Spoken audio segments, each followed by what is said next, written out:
back in the 80s or 90s, the doctor said, let's all take a breath and become present and grounded.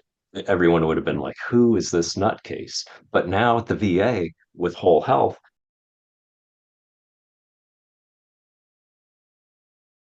Hello, everyone. I am Claudiu Murgan, the host of the Spiritually Inspired podcast. Welcome back to a new episode. My guest today is David Kopacz. David, thank you for joining me. oh, thank you. Thanks for inviting me. You are a doctor and psychiatrist, and usually these type of professionals don't go on a spiritual tangent. They stick to what they learn in school. So, with all due respect, what's wrong with you? Yeah, right. What's wrong with me? That's you could say what's wrong with me or what's right with me, I suppose. But my entry point into psychiatry was reading Carl Jung and M. Scott. So to me, psychiatry was the study of everything human, not just everything, neurobiological. So uh, from an early age, I was also interested in Native American culture and spirituality. And do you feel restricted by the regulations of the medical association you are a part of to use something else other than what they provide and what they allow? At times I have, there have been different settings that are very much medication management with 15-minute appointments where you're just trying to alter a person's biochemistry. But I'm working at the VA at the Veterans Affairs, and there's an initiative called Whole Health. And with whole health, we look at kind of mind, body, spirit, holistic approach to working with the veteran. And that's given me a lot of latitude to bring in different perspectives. Like I teach meditation groups to veterans. And I've been able to train in integrative medicine as well as become a certified meditation teacher and yoga instructor. And your main book, or let's say something that people really can lean on, is called "Walking the Medicine Wheel: Healing Trauma and PTSD." And the book goes around, or is based on the medicine wheel. This is the central framework. Can you share how you came about to learn about the medicine wheel and what it represents for healing? Sure. Um, I met in 2014, I met Joseph Rael, whose Tiwa name is Beautiful Painted Arrow, and he's a Southern Ute elder, artist, and healer. He grew up at Picaris Pueblo, in the Pueblo culture. And at the time, I was running a Hero's Journey group for veterans using Joseph Campbell's model to use narrative and story and film and books to help veterans understand the process of going off to war, going into another culture, having different experiences that were difficult to process, trying to take the kind of the gold or the learning points out of the suffering and the trauma, and then to reintegrate back into society. And so I had met. Well, I'd read Kurt Wilt's book on Joseph, and I'd been following Joseph's books for a while, and I started an email exchange with Kurt Wilt, who wrote The Visionary, on Joseph Rael's life and teachings. And Kurt, connected me with Joseph, and Joseph invited me down. I thought I'd write a chapter on this hero's journey work, just add a little chapter on Indigenous perspectives. And I thought, oh, that might be a nice way to round out this approach.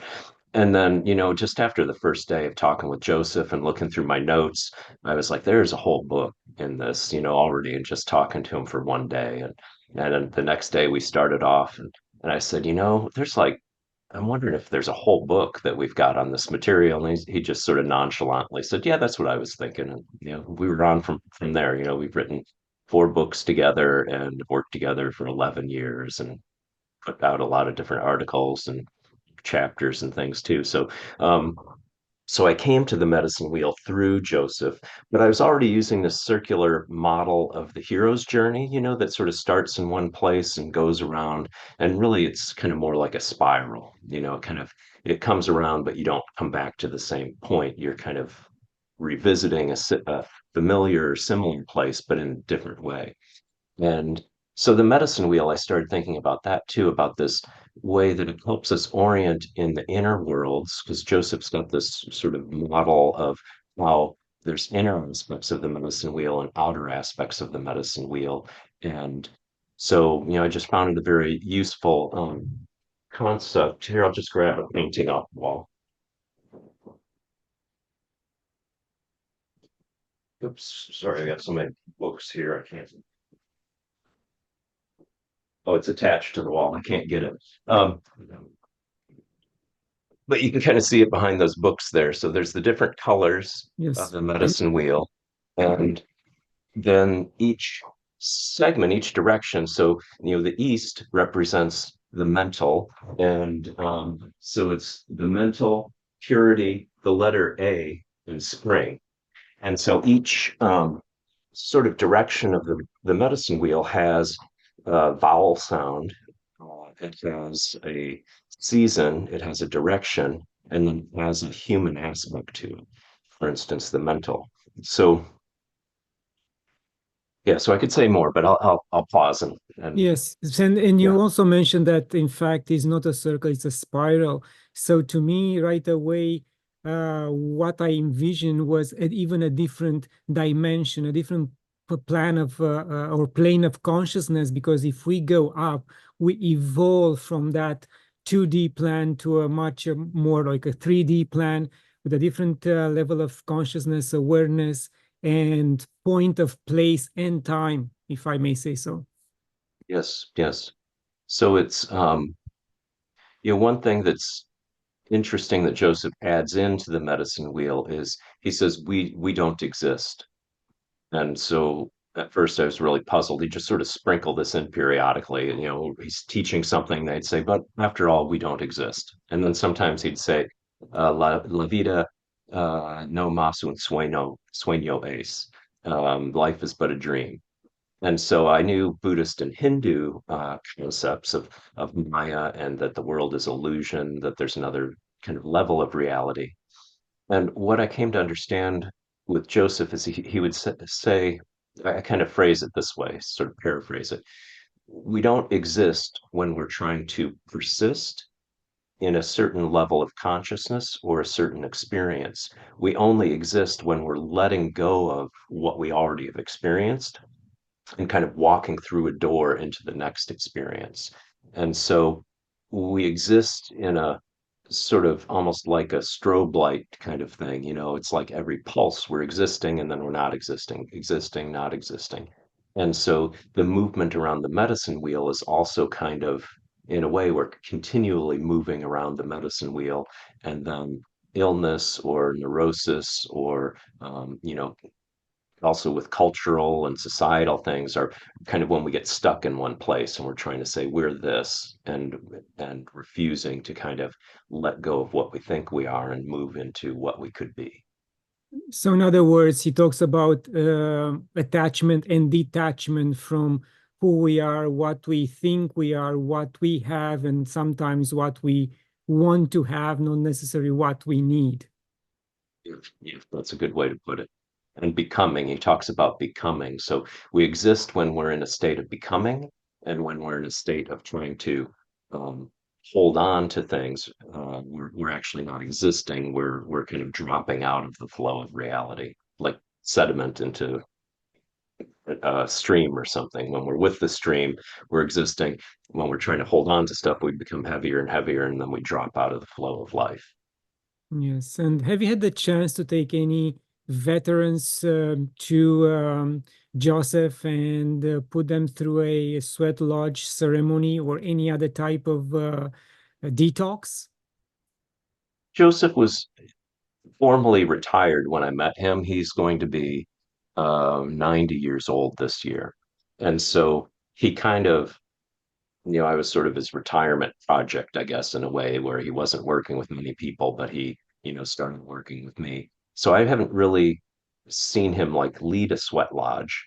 We visited sweat lodges on the Southern Ute Reservation, and actually through the VA, we have a sweat lodge down at American Lake VA.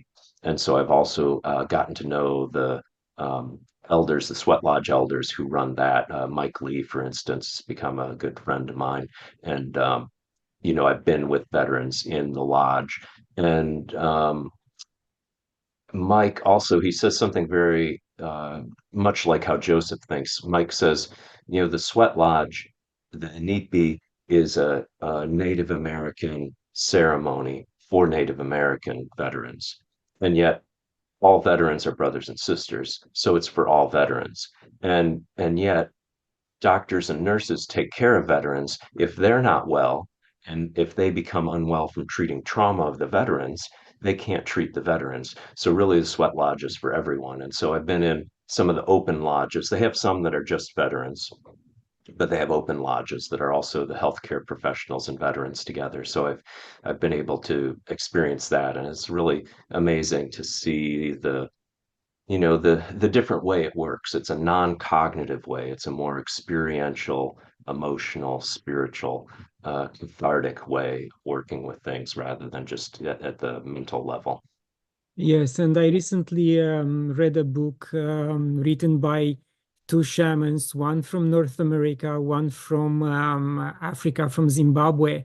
And the one from North America, in fact, was a nurse in a um, fatally ill or last um, retirement home Mm, house for elderly. And mhm, only through the experience, the shamanic experience, was he able to endure the trauma facing him every day through those ill bodies. And he was able to offer support, energetic support, to those on their last breath in that hospital.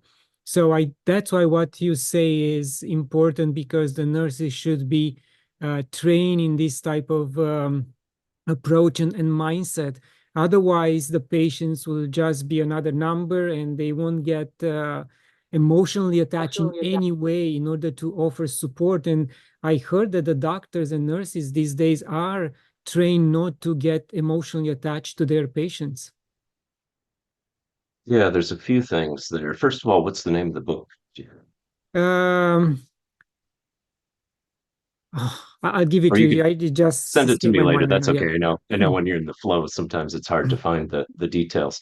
Uh, so yes, our team nurse Jenny Salmon and I would go down to the Sweat Lodge together. So it was a really great experience to have part of the team. We're primary care mental health, so we're a mental health team stationed within the primary care clinic at the Seattle VA.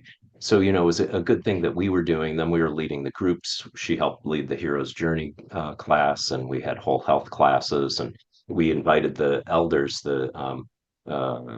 Sweat Lodge elders to come in and talk to veterans in our class up at the VA in the spirituality portion. So the other part of the doctors and nurses are trained to be disconnected or emotionally distant from their patients, and definitely in the Freudian school.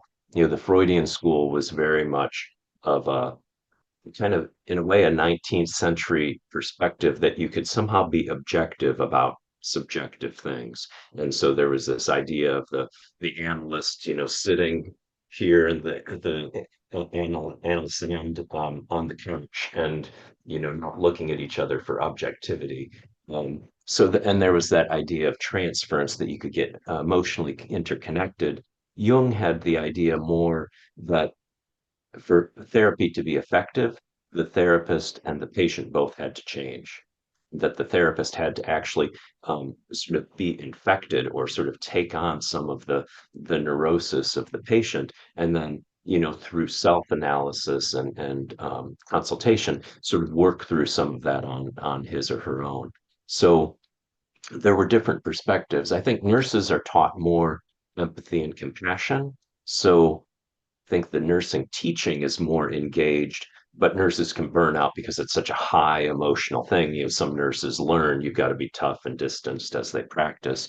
I think doctors a lot of times go into it, they have this idea of scientific objectivity, and I'm a scientist. I think of it as the difference between being a technician, where you're applying some technique to people, and that the power lies in the technique, the pill or the surgery versus a healer, where the power lies within the healer. Not even Joseph would say not within the healer, because the healer's a hollow bone.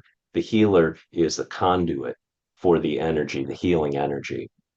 So when I was teaching psychotherapy to psychiatry residents, I would teach this kind of conception of, you know how to treat people in the emergency department and decide, do they need to be in the hospital or out in the community, and to give them medications and to try and make their depression go away or whatever it is go away.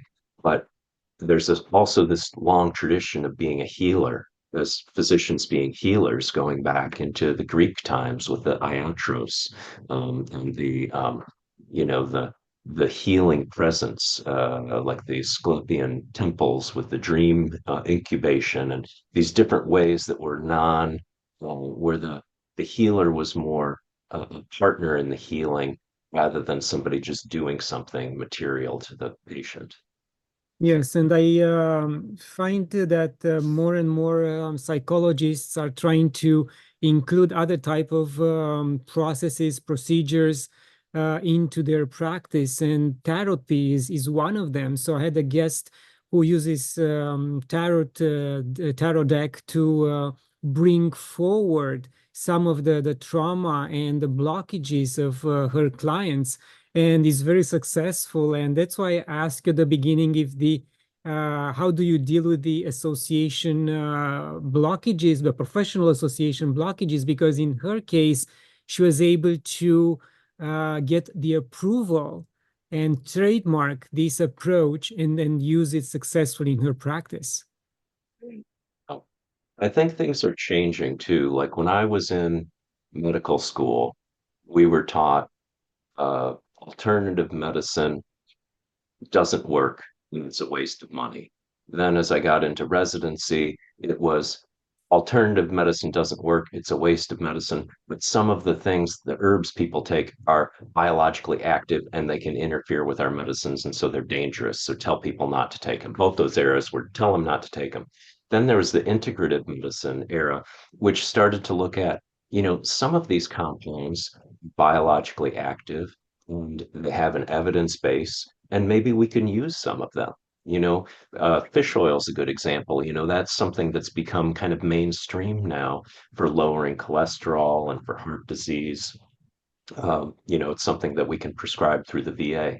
Melatonin is something we can prescribe through the VA. So I have seen, with the rise of integrative medicine becoming more of a legitimate medical specialty, I think that this is, in some instances it's tolerated, in some instances it's embraced. I think there's still kind of the knee-jerk hard scientists who say, this stuff doesn't work without really scientifically exploring what the evidence base is. Another thing too that's come in is the burnout epidemic amongst providers. Physicians, nurses, sometimes some studies show over 50% of doctors, nurses, healthcare providers are burned out. And one of the ways that people have tried to address burnout is teaching healthcare workers meditation and yoga and Tai Chi. And we have these through the VA as well. And so I think that the spiritual, we've kind of secularized them. They're not spiritual practices, for spiritual enlightenment or spiritual growth, the way they're taught. They're more like how to make yourself well again so you can go back and treat patients. But I think there is a sort of nascent spirituality that's kind of coming back into healthcare and medicine through some of these techniques. And there's things that I'll hear people say, back in the 80s or 90s, the doctor said, let's all take a breath and become present and grounded. Everyone would have been like, who is this nutcase? But now at the VA with whole health, you hear this in different meetings. People say, let's take, 3 deep cleansing breaths before we get started here. Yes, you're right. And in fact, by the time this interview will be posted, I am launching a book called Alternative Methods of Healing, just because the subscribers who watched the interview said, you know what, why don't you take some of these interviews and put them into a book format? So I Yeah, that's have great. Dr. Bruce Limpton, Kimba Arem. I have naturopaths, oncologists. We're talking about energy healing, sound healing, breath work, with practical lessons at the end of each chapter. So yes, what you are saying is kind of coming from people like me, from other authors who want to make this type of alternative healing accessible to those who might not watch an interview or listen to a podcast. They will like to read the book and have it handy and open it up anytime. So, yes, I think this is a trend that cannot be stopped. Yeah, yeah, I think it really is. And the, I see it being driven by patients wanting something other than medication. For instance, antidepressants. Antidepressants are great medications. I prescribe them a lot for people with PTSD and depression. But, you know, 30% of people don't respond to them or they have side effects. So that's one third of people who don't really tolerate the medicine. Even when the medicines work, the other 70%, only about 30%, of the total group, about a third, have remission of symptoms. That means you got about a third of people running around who have partially treated depression. And what do we do for them? And so people are looking for, well, what else is there? What else can I do to not just be not depressed, but how can I make myself healthy again? And then the Yes. doctors and nurses are saying, well, this system is hurting us. How do we make this system healthier for us as well? Yeah. And for those veterans who are not indigenous, how is their reaction to the indigenous teachings? I found them very receptive. When we ran the whole health class and we got to the spirituality domain, that we'd have the native, we'd switch off. We'd have the sweat lodge elders come in one time, and then we'd have the chaplains, the VA chaplains, come in the other time. And in general, I think patients are far more embracing of spirituality, and the veterans are far more embracing of spirituality than the doctors. Of course, there is a hardcore element of, they say there's no atheists in foxholes. However, I've met plenty of veterans who are atheists after they get out of the foxhole and they've had these horrendous experiences and they have this layer of moral injury where they've lost faith in humanity. They feel they've lost their humanity. They don't see any humanity outside. And so there's a knee-jerk reaction against spirituality. But I find when they're in the room with somebody talking, they become interested in it. But if it's a concept to say, do you want to work on your spirituality? They say, I don't have any spirituality. I'm an atheist. Yeah, it's interesting, but I think the mindset is changing slowly because even the concept of spirituality might be misrepresented and misinterpreted by some. And the moment they have that unique experience, that connection with the source, with the creator, whatever they want to call it, this is when their insight will start changing and their mind will follow. Yeah. I think spirituality is necessary for transformation, for healing. It's not necessary for receiving medicine, for the technician aspect of things. The healing aspect, some element of spirituality is necessary. And when I introduce the I call it sometimes the medicine wheel of the VA, the VA circle of health, which is a circle and it's got the body, the mind, the spirit, um, relationships, surroundings, what you put in your body, power of the mind. And so class went around the circle. So I had these three different things. I had the hero's journey going in a circle. I had this circle of health going in a circle. And then it was when I met Joseph and the medicine wheel, I had this sort of epiphany of like, oh, healing is a circular thing. Technician is a linear thing, healing is a circular thing. And these are two different languages or perspectives. And that's why the linear people dismiss healing because they can't think circularly. And that's also why the circular people sometimes dismiss biomedical science because they can't think linearly. And really, we almost need this two-eyed seeing. Louis Malmadrona talks about two-eyed seeing, where you're able to see, in one domain and you're able to see in the other domain, and then to balance these. When I introduce spirituality to veterans, when I'm showing them that circle of health, and I keep a big one behind me in my office on the wall, and I'll kind of talk people around it. Spirituality is the seventh circle, so we kind of get to that one almost at the end, and that's where I hear people like push back and say, "Oh, well, that's not for me." I say, "Well, spirituality. Some people get it through religion. Many people get it through a sense of being alive, of having something that's vital and important. What in your life makes you feel vital and alive?" And then many veterans will say, "Well, nothing." Say, okay, well, what used to? Is there a way we can go back in the circle, trace back to where you dropped that, and then pick it up again and start going forward? Yes, and another aspect of this type of interaction, which I think is useful, people need the experience. So we can talk to them, we can show them graphs and concepts, explain to them about anything we think might help them. But the moment they go into that sweat lodge or they do a micro dosing for a month or two, I think that's the moment when something will switch in their mind and in their heart.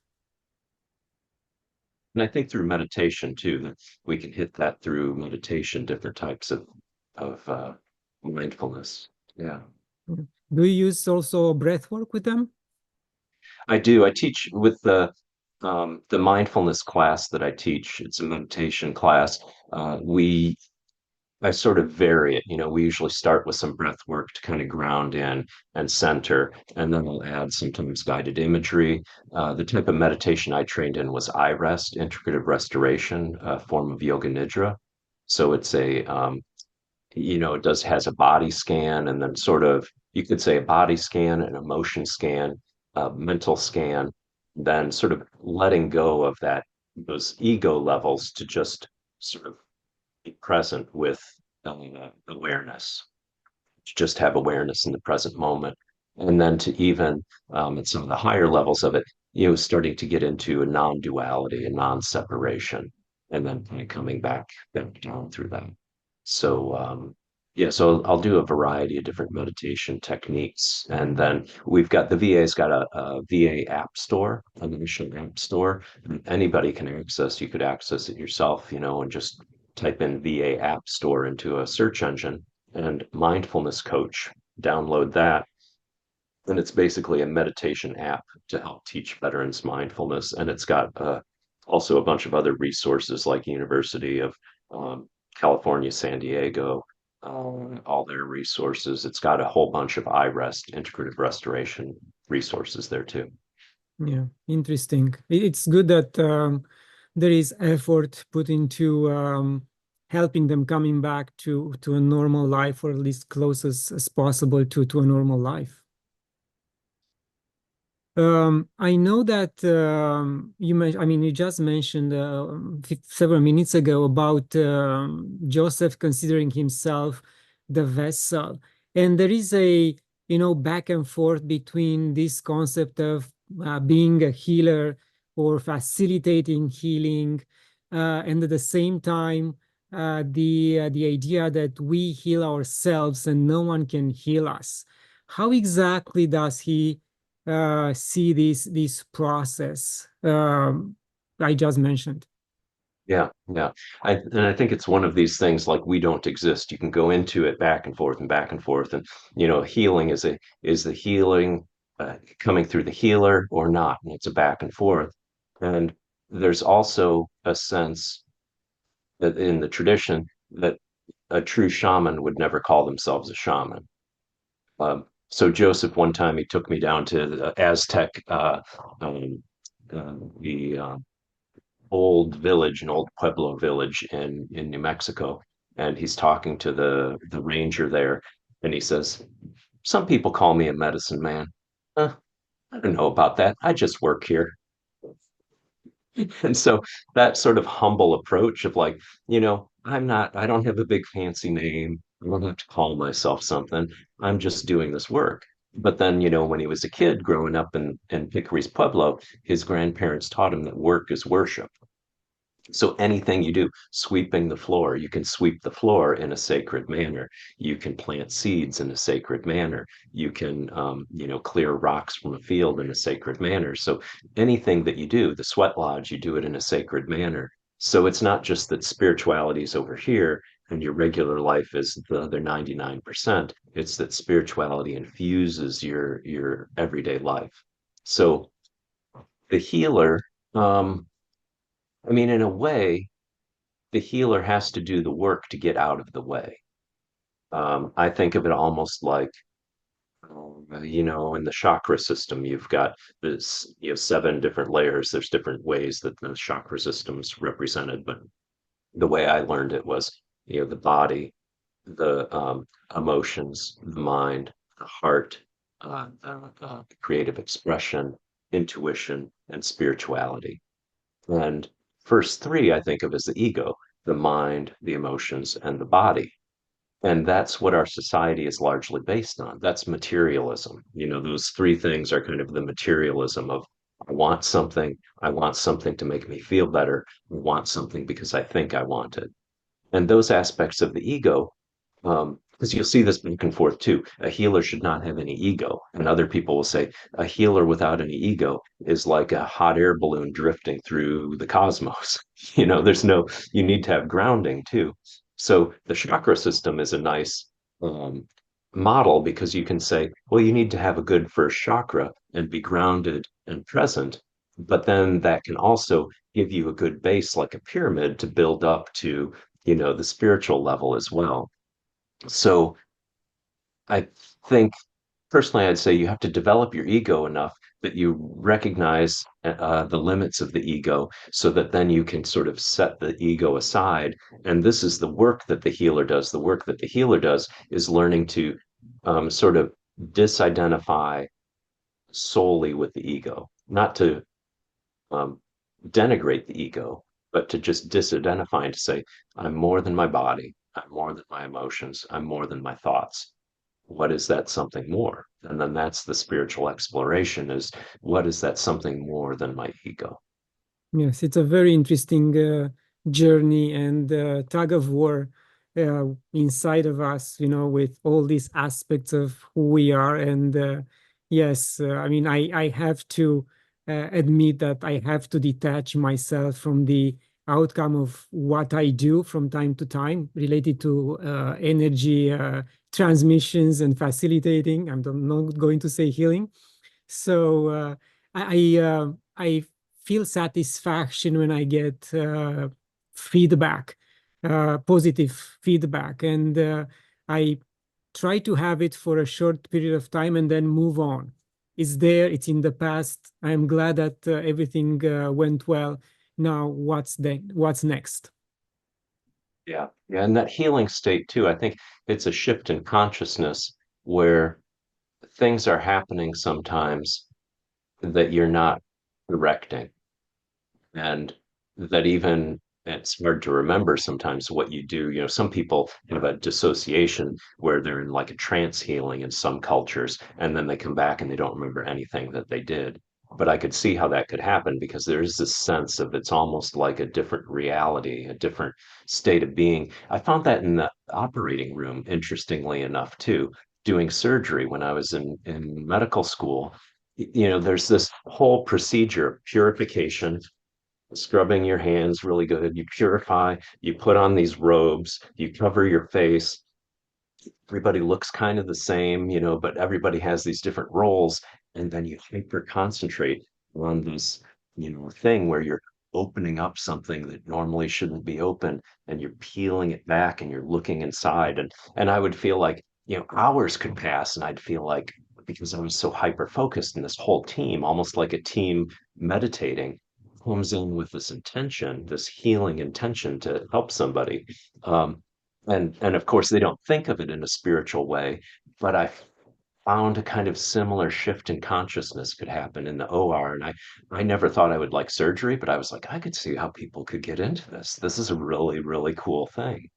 Yes, and on this platform, I mentioned several times that I think that the regular MDs will be kind of will disappear in the next 5 to 10 years just because of alternative methods of healing and other approaches.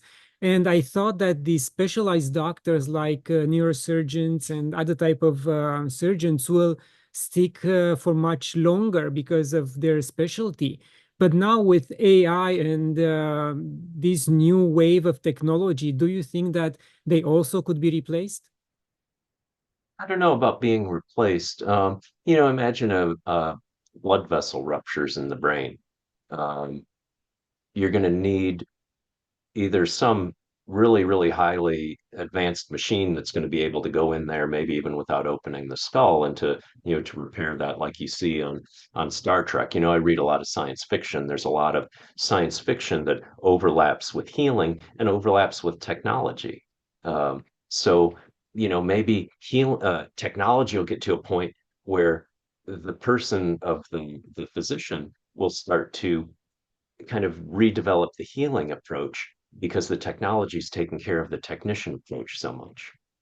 Um, One thing I want to say with the iatros, going back to that, so iatros was a Greek word for healer, and psychiatros is soul healer. So a psychiatrist, literally what it means is a healer of the soul. And so, that's something I've tried to bring into my work. And through working with Joseph, it's really facilitated this a lot more of feeling comfortable of talking about the soul, or even in the VA whole health, spirit and soul is one of our things. So I feel like I can, people are giving me permission to talk about soul, like Carl Jung's Modern Man in Search of a Soul was the first book I read by him. And so, in a way, that's my foundation. Thinking about the soul is my foundation of wanting to be a psychiatros. Yes, interesting. David, I see a wonderful drum on the wall behind you. Have you been initiated in drumming? That was a gift from the sweat lodge, the veteran sweat lodge. So everybody, we bring your drum in, and we drum while we're in the lodge. So yeah. So do you use it often? I don't do it as often as I would like. It's one of those things that it's like with meditation. When I go into meditation, I just sink into it, and the first 5 minutes are just glorious. And then I start thinking, this is so good. I don't know why I don't meditate more. I should meditate more often. I'll get up early tomorrow and I'll start meditating. So, yeah, unfortunately, the drum at this point in my life as a physician, where I'm running, running, running all the time, I don't have as much time for it as I would like. Yes. I've been thinking about incorporating it though. It's just kind of come to my mind recently that I should incorporate it in the meditation group with the veterans because I do that from my home office. That's a virtual class. So I'm gonna make myself a note to Yeah, a integrate. soundtrack of Hmm. drumming is very good, is very profound Yeah, at the beginning of the meditation, and I will yeah. share something with you at the end of this Oh, interview. thanks. Recently I interviewed another protege of Joseph, Antonella Vicini from Italy, and she shared wonderful stories about her interaction with Joseph. Anything you can share with us that will really make an impact to those watching? Yeah, let me think, see what comes up. I mean, the thing about Joseph, um, like he said, we wrote a book together, Becoming Medicine, which is sort of our more philosophical. I added a lot more sort of philosophical things about uh, the process of initiation and the hero's journey and all these different things, and then added in his different teachings. But he says at one point, I'm just a regular guy who eats chili and beans and talk and talk and talk and talk. I can't even spell that well. And my wife would say, I never shut up. And so he's got this element of like, he's incredibly down to earth. He's not like a guy who's always in this sort of new agey type of, thing. You walk down the street with him and you go out to eat, and nothing out of the ordinary might happen. Or in the middle of breakfast, he might just say, well, you got to remember we don't exist. And all of a sudden he's teaching. So just like how spirituality sort of wove through his experience at Picary's Pueblo, also teaching for him is something that it's not big sort of fancy thing that he does. It just happens all the time. Um, and I don't know, I mean, just his generosity, um, the amount of time we've spent together was just amazing. And he also seems like he doesn't have a lot of cynicism or bitterness, even though he's had incredible experiences of discrimination. And, when he grew up at Picary's Pueblo, he was Southern Ute through his mother. He grew up at Picary's Pueblo from probably about age 5 or 6 to 18 or so. And when he turned 18 and graduated, the governor of Picary's Pueblo said, well, you're welcome to stay here, but you'll never have a job because the jobs are for Picary's.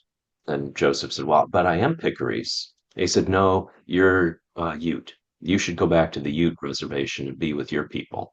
And then he went back there.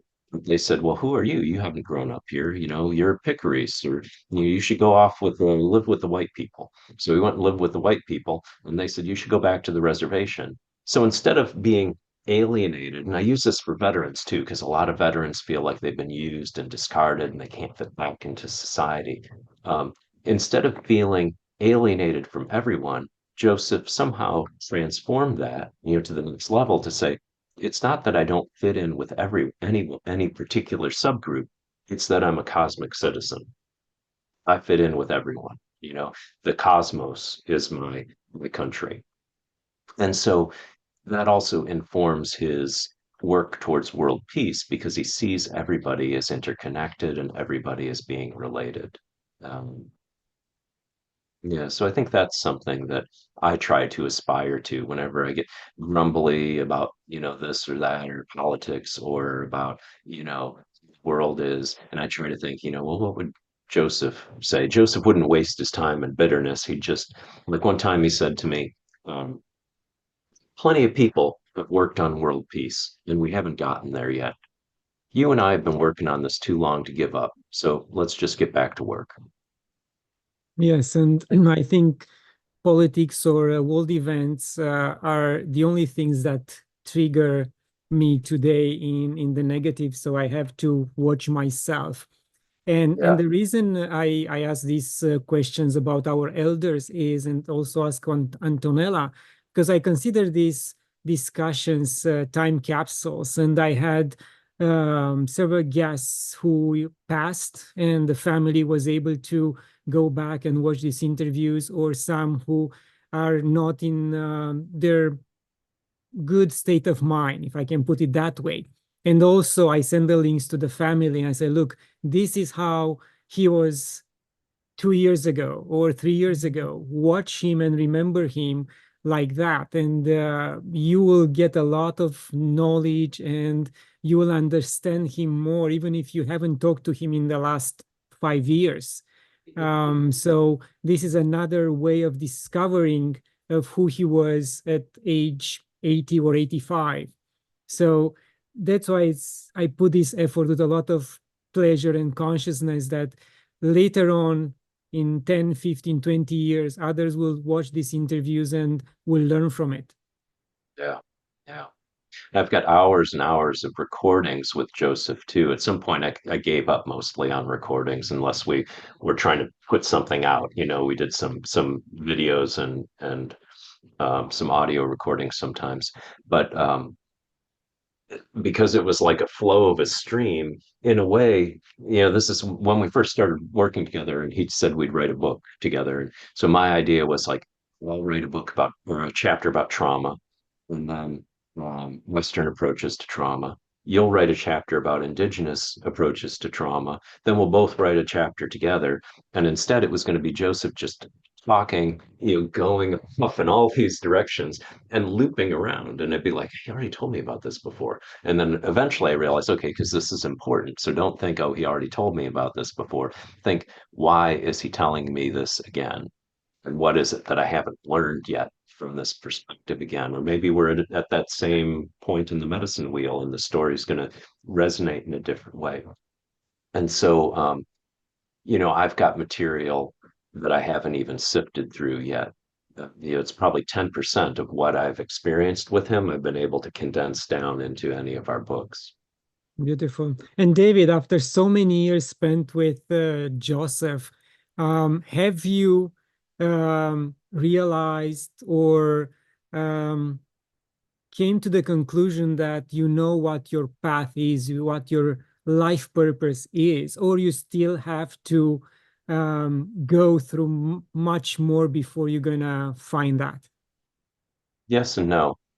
I think that's like the healer. Are you a healer or not a healer? You kind of have a inkling of it, but at the same time, if you think this is my path, you could also be, you're persisting rather than existing if you narrow it too much. But I had melanoma, skin cancer, um, couple years back, and I called Joseph. Joseph had also had melanoma and had a surgery on his face for it and some of the treatments.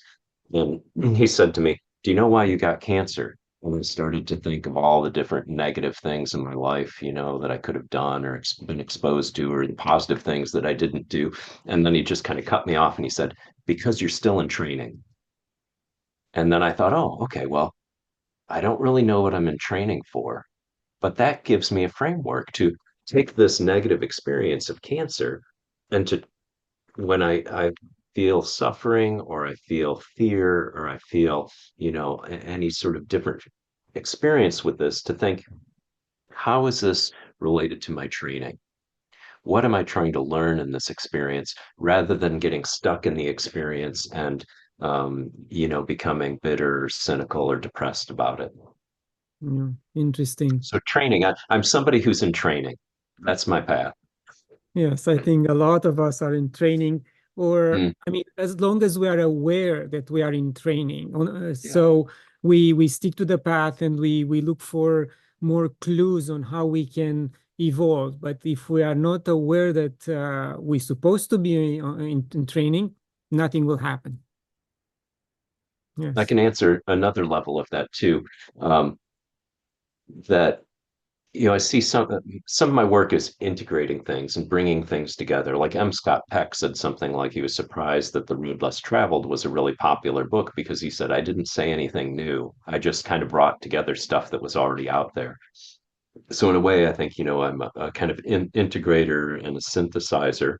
Um, and also, I'm drawn to books. I'm a very bookish, literary, kind of intellectual person. And so with Joseph, he's always challenging me to get out of my mind. But I read something that kind of reassured me that Alan Watts at one point had asked Joseph Campbell, "What's your spiritual practice?" And Joseph Campbell was kind of like, "Huh, I don't know." He says, "I read books and I underline things in them."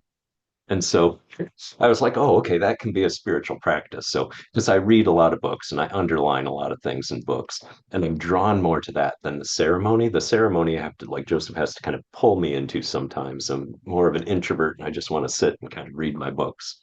Yes, I But read a lot of books too. yeah, yeah, yeah, yeah. So, So, David, if you would have the power to give humanity another gift other than what you are already offering, what would that be?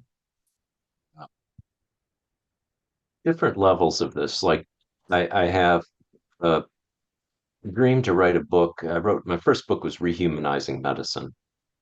And I've got a, kind of dream inspiration to write a book called Respiritualizing Medicine and to talk about the history of medicine, how it started out with spirituality, how we lost it, burnout phenomenon, how we could regain spirituality, how it could help us, and then also exploring different traditions that spirituality and medicine are integrated. So part of that is just to bring back that sort of idea of healing and transformation into medicine for providers as well as patients. But another level of that, I think, is just the sort of understanding that we're not separate from each other. There's so much pathology of us and them going on right now, and it's such a damaging thing.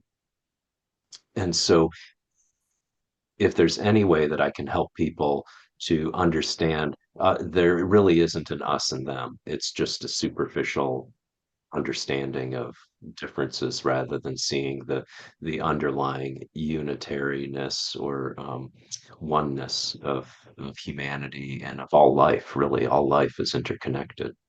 Yes, and I think this tension and idea that us versus them is maintained at the top level. And again, I was told by other elders that we shouldn't blame them because it's us who are playing the game. We are being caught in this game.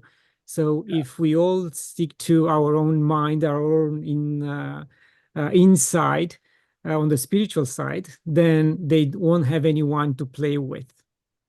Right. Right. I heard once a statement, there's two kinds of people in this world. The kind of people who think there's two kinds of people and all the rest. David, what's your relationship with God, Source, Creator? Yeah. I grew up Catholic, and then in college I started studying uh, Zen and Buddhism. I considered myself a Zen Catholic for a while, just because it sounded like an interesting thing and expanded, what spirituality was. Um, there's a period of time in medical school where I think I, sort of became an atheist materialist, just taking apart bodies and putting bodies back together. And then with Joseph, it's really been sort of a reintroduction of this idea of spirituality. And in Tiwa, the Tiwa language of Piccary's Pueblo, the word for God is Wamachi. And Wamachi, Joseph translates it as breath, matter, and movement. So anytime that we're in existence and we're breathing, we're moving, breathing into our matter, and we're doing things that matter, those are spiritual things. So, I strive to try to bring that into my daily life, but there's so much of being a doctor that's like policies and protocols and procedures and seeing so many people, and there's just not time. Even being an academic, you're writing books, you're editing things, you're answering emails. There's all of this stuff that pulls you out of into your mind or into your body and out of spirituality. So I would say again that I'm in training on that. Beautiful. And as we are approaching the end of this lovely discussion, any final words? Hmm.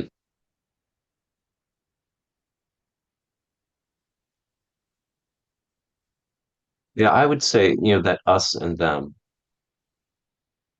The dangerous thing with us and them is you can even look at people who are doing us and them in a very extreme way, and then you can say, I'm not like them. I'm one of us. And then you're doing the same thing. It's like what you said of, if people deal with themselves, there's nothing to play with. So simply opposing us and them from an us and them perspective, it's kind of, there's a quote that's attributed to Einstein that says you can't solve a problem using the same tools that you used to create the problem. Yeah. So we've created this us and them sort of materialistic capitalistic society that values money and objects and material, and somehow we need to grow beyond it. Some people say we need to get rid of it altogether. I don't know. I'm not sure. Um, but we need to at least grow beyond it. We need to, balance it with sustainability. We need to balance it with compassion. That's another thing too, is I think if everybody asked themselves, particularly in politics right now, am I doing this out of compassion or am I doing this out of some other reason?